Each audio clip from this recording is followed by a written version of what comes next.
cuénteme, ¿qué tendría que pasar en el Congreso para que haya nuevamente estabilidad? ¿Qué va a pasar con Fernando Rospigliosi? ¿O finalmente su posición es que José Gerí tampoco esté a cargo de la presidencia? Bueno, Katia, mira, estamos en un momento de controversia y la respuesta a esa pregunta depende de cuál es tu premisa. ¿Tú estás a favor de que a José Gerí le salgan las cosas bien? Bueno, todos estamos a favor de que le salgan bien, mejor dicho, pero si estás a favor de que se quede, a pesar de los cuestionamientos, y que logre, digamos, conformar el gabinete y que las cosas se enderecen, entonces lo que debería pasar en el Congreso es que simplemente haya un recambio de vicepresidencia para que Fuerza Popular cumpla con su promesa, digamos, de no presidir la mesa, que es en lo que se quedó, y confiar en que la relación entre Congreso y Ejecutivo va a ser una relación funcional al país. La otra premisa, que es la cual yo suscribo, es que dado los múltiples cuestionamientos que tiene José Gerí, no es la persona idónea y debería dar un paso al costado. Esto no es para nada una posición, digamos, de obstruccionismo o de encono personal, ni mucho menos, sino que si te remites a lo que ocurrió el jueves, en mi opinión, el Congreso dio un paso correcto al vacar a la señora Boluarte, pero lo siguiente era buscar a la persona con menor rechazo posible entre los 130 congresistas, con algo de aceptación, algo de legitimación, y creo que eso no se ha cumplido con el señor Gerí. Entonces, lo que nos vemos forzados en este momento es a decir, bueno, sí, por supuesto, todos esperamos que conforme el gabinete, que tenga idea de lo que está haciendo, que saque adelante al país, pero la verdad a mí y a muchos no nos da la confianza. Y ese es el problema de fondo. ¿Cómo decides? Al final estamos un poco partidos, ¿no? Yo creo que hay que tomar una decisión y en cuanto a lo que a mí respecta, esa decisión es no arriesgar al país y tomar una medida pronta para que asuma una persona más idónea. Yo quería hacerle una pregunta retrocediendo un poco al día de la vacancia a Dina Boluarte. ¿Qué pasó? ¿Por qué las bancadas que la sostenían la soltaron? Le soltaron la mano, no la sostuvieron más. Llámese Fuerza Popular, Alianza para el Progreso. Si bien Renovación Popular anuncia o fue la primera bancada que anuncia la presentación de la vacancia, las demás bancadas finalmente se sumaron. ¿Qué pasó ahí? Porque claro, la lectura inicial puede ser, bueno, se desbordó la inseguridad ciudadana y así no podíamos seguir más. Pero ¿qué hay detrás? ¿Qué pasó? A ver, sí, yo entiendo que esto genera mucha suspicacia y se ha hablado, se ha teorizado de que ya había un acuerdo, pero la verdad es que yo habiendo estado ahí, le aseguro que los congresistas llegamos al pleno esa mañana y nadie veía venir lo que pasó. Es más, el señor Rospigliosi, vicepresidente de la mesa, pretendía iniciar el pleno con la agenda del día, que eran proyectos de ley, la censura al ministro de Cultura, en fin, no había absoluta intención de hacer control político en la línea con lo que venía haciendo el señor Gerí, de no cuestionar lo de Santibáñez, de no traer a Arana, en fin, una posición, una postura muy pasiva respecto al Ejecutivo.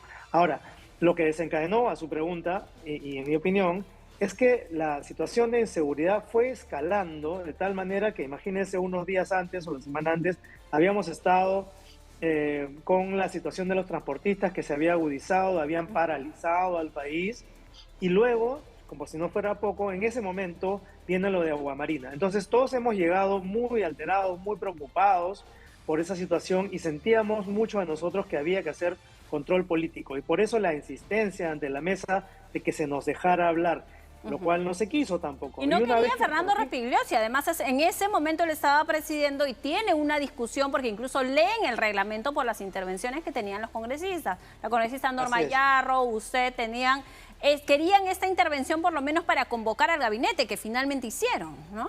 Exacto, entonces mira, la prueba de que no había absoluta intención de realmente darle la espalda a Dina Boluarte en ese momento, era que incluso cuando ya hubimos intervenido, tanto Norma Yarro como yo y otros colegas, hablando de traer al premier al pleno y de vacar a la señora Boluarte, el colega Cerrón, que en ese momento ya estaba presidiendo, y luego Rospigliosi nuevamente, decidieron nuevamente seguir con la agenda. Y para mala suerte de ellos, el siguiente punto de agenda era la censura al ministro de Cultura, por lo cual se me dio la palabra. Yo dije, no voy a sustentar eso, pero voy a hablar del premier Arana y la vacancia. Entonces, poco a poco se fue dando esta situación de, digamos, se fue calentando el ambiente y eso desencadenó que hacia el mediodía, más o menos, ya hubiera una suerte de consenso interno de que había más de 100 votos para vacar a Dina Boluarte y esto terminó de precipitar las cosas. Entonces, totalmente inesperado. Claro, ¿por qué lo anuncia Renovación Popular? Es decir, fue López Aliaga quien dijo, ya no la sostenemos más,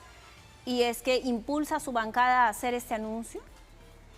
Eso definitivamente, pero incluso, déjeme decirle que no había hasta ese momento una lectura clara de que hubiese los votos. Es más, cuando Norma Yarro anuncia que van a presentar la vacancia, no tenían la moción de vacancia escrita, porque yo pregunté a la hora del receso, mediodía, bueno, ¿dónde firmo?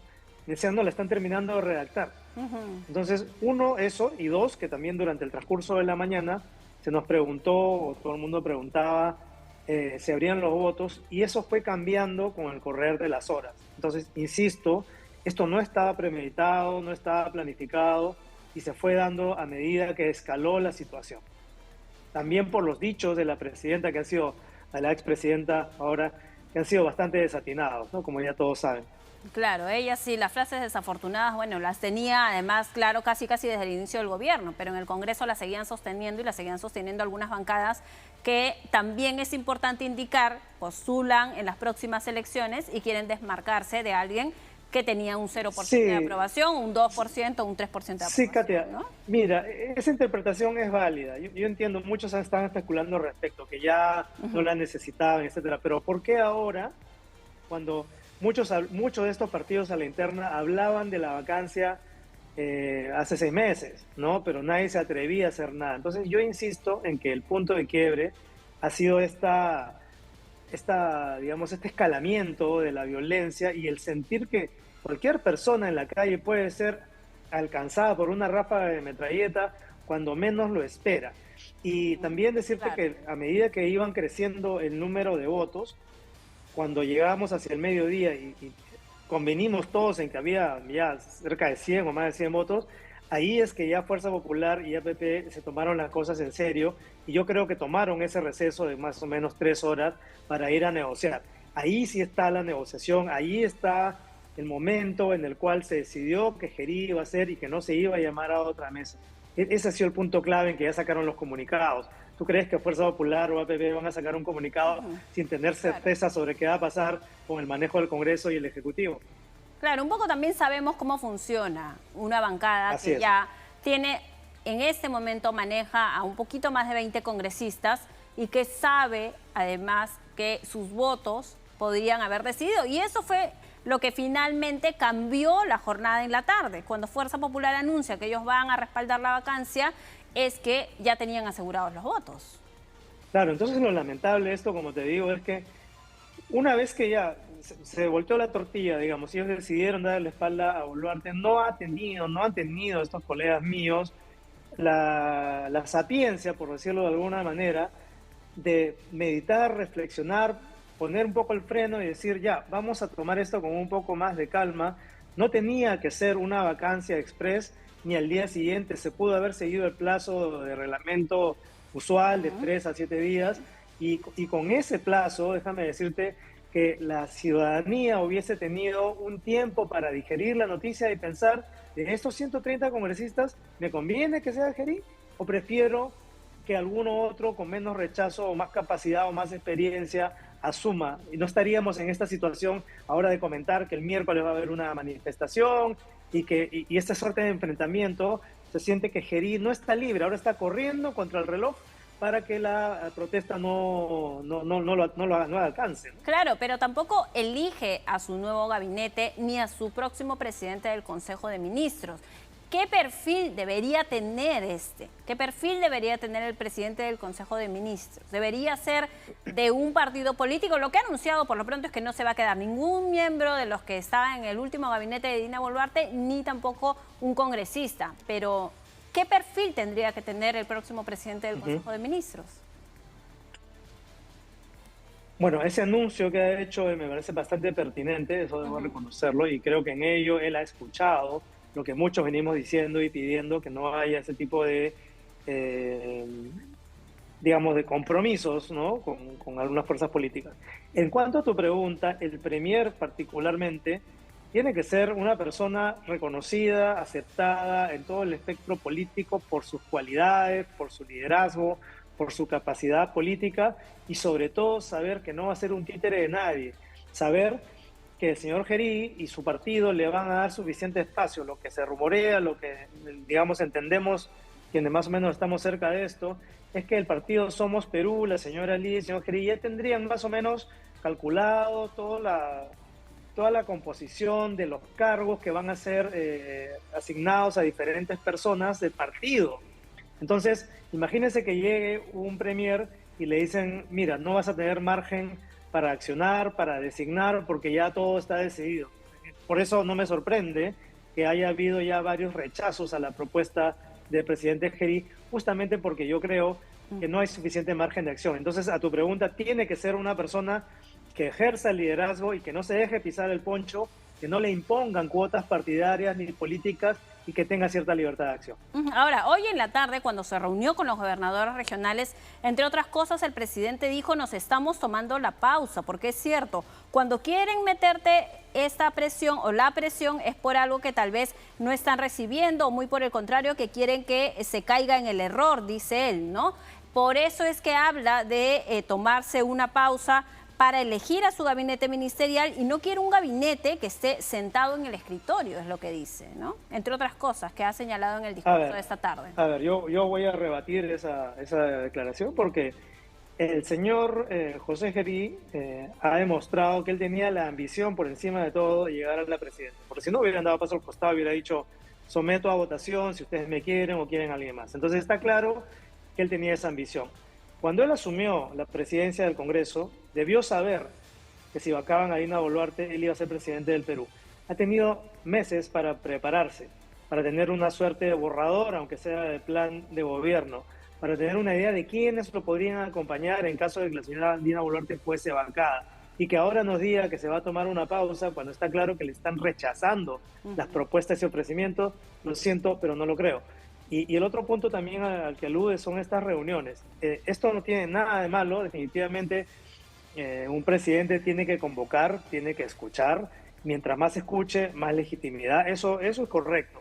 Sin embargo, en la coyuntura actual, eso tiene que venir acompañado de acciones concretas. Y la primera tiene que ser definitivamente la elección del gabinete y la segunda, el anuncio de un plan concreto de qué va a hacer ante la inseguridad ciudadana. Todavía no tenemos esa respuesta y si bien yo entiendo que los medios han estado más concentrados en la coyuntura política, los asesinatos, la extorsión, el sicariato siguen día a día, viernes, sábado, domingo y lunes, eso no ha parado. Entonces, no ha cambiado la urgencia de la situación y eso no se está atendiendo y tampoco se resuelve con fotos a lo Bukele, ¿no? Desde los penales. Claro, a eso iba mi siguiente pregunta. ¿Qué le parece su estrategia comunicacional, su estrategia política, sus movimientos políticos? Porque no hay duda que ha tenido reflejos políticos también, ¿no? Claro, claro, eso es de manual, Katia. Yo no se lo atribuyo tanto a él, yo se lo atribuyo a asesores que probablemente conocen muy bien Bueno, su oficio. es un hombre de partido también, ¿no? Por supuesto. Entonces, hay que decir, está muy bien presentarse de esa manera ejecutiva siempre y cuando se resuelvan problemas en un plazo razonable. Porque si esas acciones quedan en la foto y no hay un acompañamiento con un resultado real, un impacto, un efecto medible, entonces esas fotos van a quedar finalmente como show. Espero que tenga, digamos, la capacidad de concretar algo que acompañe a esas fotos. Muy bien, congresista Eduardo Málaga, muchísimas gracias por haber estado con nosotros aquí en el Buenas Nuevas, Malas Nuevas, en Latina Noticias. Gracias por acceder, como siempre, a nuestra comunicación.